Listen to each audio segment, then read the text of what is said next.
Voda. Jedná se o nejrozšířenější sloučeninu vodíku a kyslíku, je nezbytná pro život všech organismů, je bezbarvá, bez chuti, bez zápachu a v přírodě se téměř nikdy nevyskytuje úplně čistá. Vždy obsahuje nějaké rozpuštěné látky.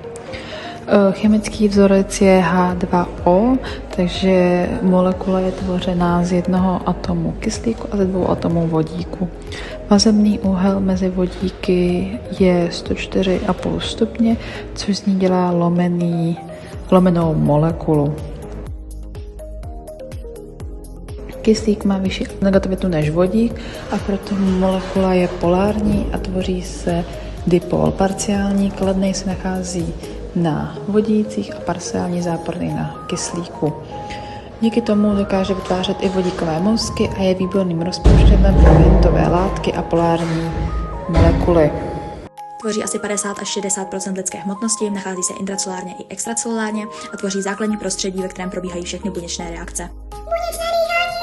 Neboli oxidativní fosforilace. Glukóza se zde rozkládá a vzniká energie v podobě ATP, oxidu uhličitého a vody. Voda vzniká jako konečný produkt ve finálním kroku dýchacího řetězce, a to v mitochondriích. A proč je vlastně voda důležitá? Bez vody by elektrony a protony neměly kam odejít a dýchací řetězec by se tím zastavil. Tvorba ATP by selhala a buňka by neměla energii a následně by odumírala.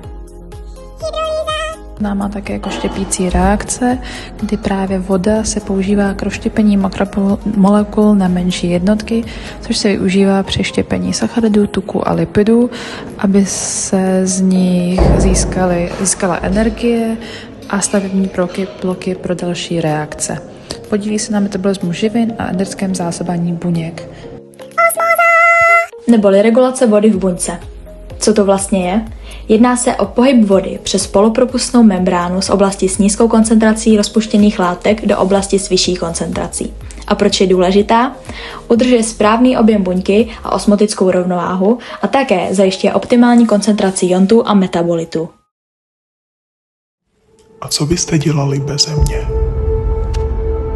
Bez pravidelného pitného režimu přijdou příznaky dehydratace.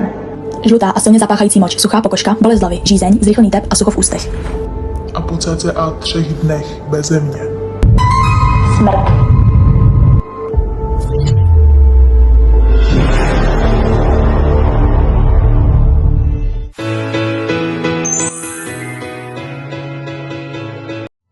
H2O stačí přidat vodu.